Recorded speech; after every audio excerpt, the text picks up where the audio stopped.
Allez, autour du couvercle. C'est ça, on a dit ça. Ouais. Hop. Oh, elle est belle. Voilà, on est bien. Maintenant, on va aller chercher du coup la clé de 10. Il y a moins de place que dans la mienne, carrément. Elle prend plus de place. Bah, moi, moi je peux passer mes doigts là. Presque. Hop, alors la petite technique, comme on a dit, c'est hop, un coup sec. Donc là, ils sont tous bien. Tu vois. Rien que moi. Donc ça, non, ça va pas avec. Donc là, disque. Donc là, on a doit avoir les lisses et là, les pas lisses. Et là, du coup, on a les curseurs qu'on va mettre. Voilà, donc ça, pareil, le mettre sur un truc qui craint pas trop. On a nos disques. Hop. Qui ont pas l'air trop usés, mais on va quand même les changer. On termine encore par un disque garni. Donc, tout est ok de ce point de vue-là. Maintenant, ce qu'on va faire, c'est qu'on va meuler un petit peu là les dents qu'il y a pour essayer de faire que la cloche dure un petit peu plus longtemps. Donc là, on a nos disques lisses et nos disques garnis avec le petit revêtement là qui accroche.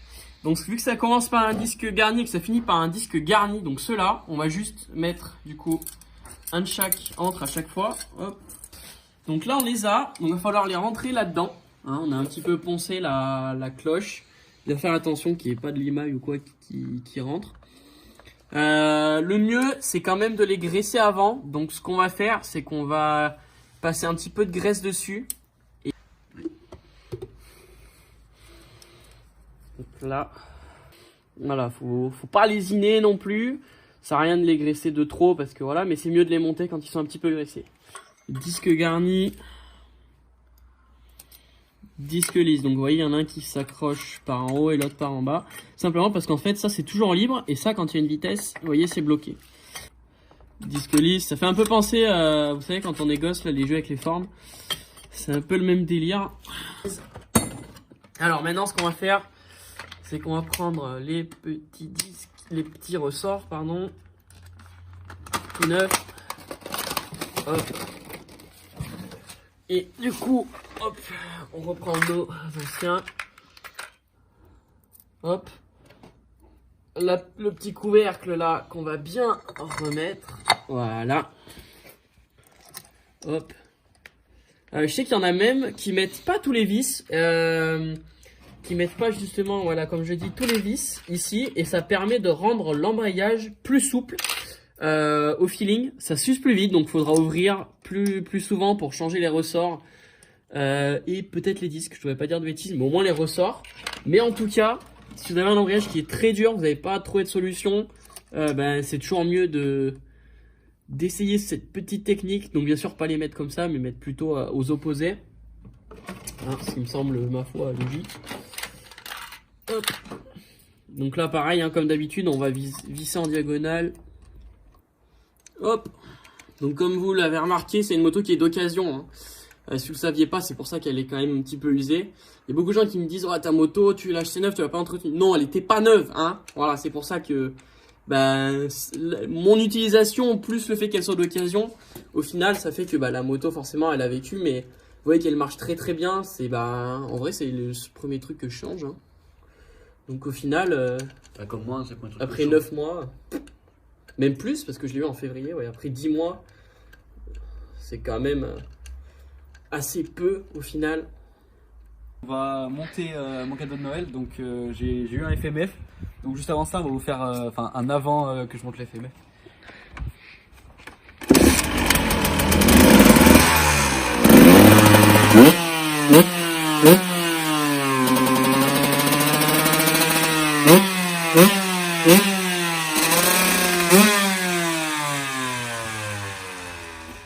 Première étape, démontage de la selle.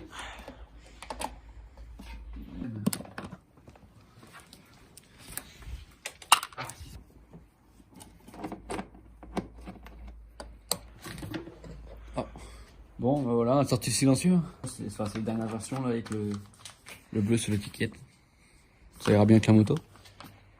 Donc, voilà. On va voir ce qu'il y a dedans. Alors. Ok. C'est ce qui va se mettre là. Et puis après les stickers. Ok, ok. Bon, du coup, il est joli, hein. Regardez la lumière. Il brille. Regardez là, les raccords un peu bleutés et tout ça. Voilà ce que ça donne pour le moment. Bon bah voilà encore la bête, vous voyez ce que ça donne. Cette sortie du coup il est vraiment court quoi. Puis ça doit faire un joli son, on l'a pas encore démarré je vous avoue. J'ai un peu la boule au ventre, enfin, ça va être une petite surprise. Bon je suis un peu déçu sur le coup quoi. Il y a une seule chose qui me déçoit, c'est qu'il y a marqué KTM. Il y a marqué KTM sur ce coup. Pas encore démarré, hein, c'était pas une blague. On a amené la moto ici en poussant, c'est pour ça que ça reste fait.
T'as vu la marche qu'il y a là-bas?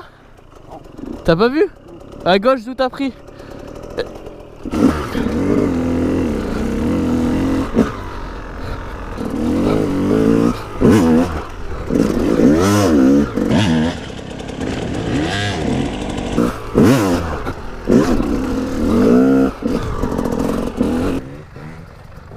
Tu vois?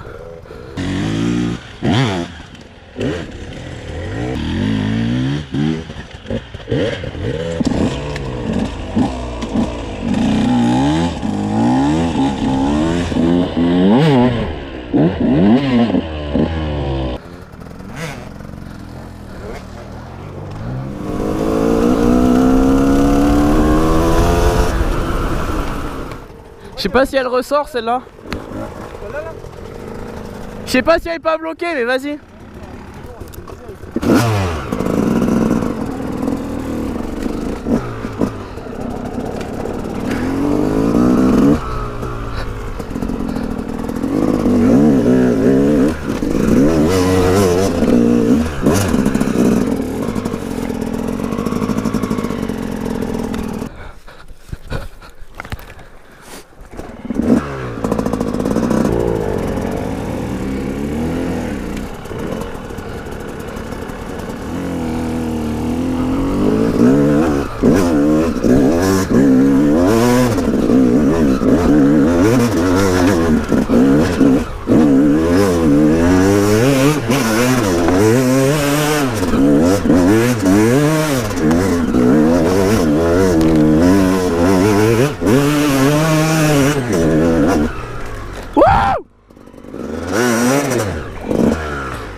Ouh.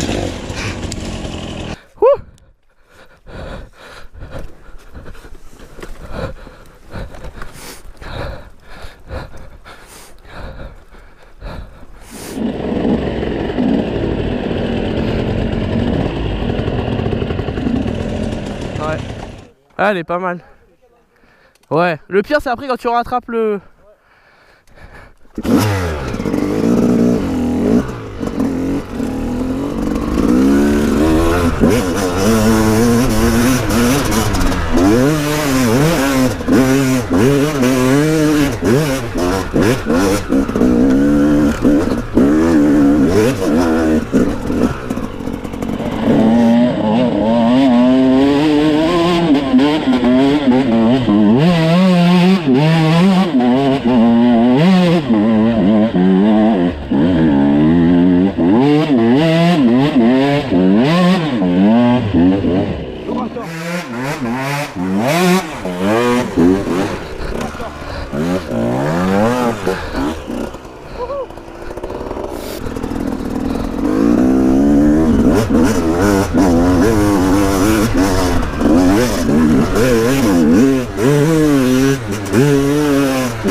Ouais, franchement, ça accroche pas trop mal. Aouh! J'ai failli me péter la gueule dans le virage aussi. Ah là, moi je parlais en bas. En bas, j'ai fait... Ça m'a fait bu.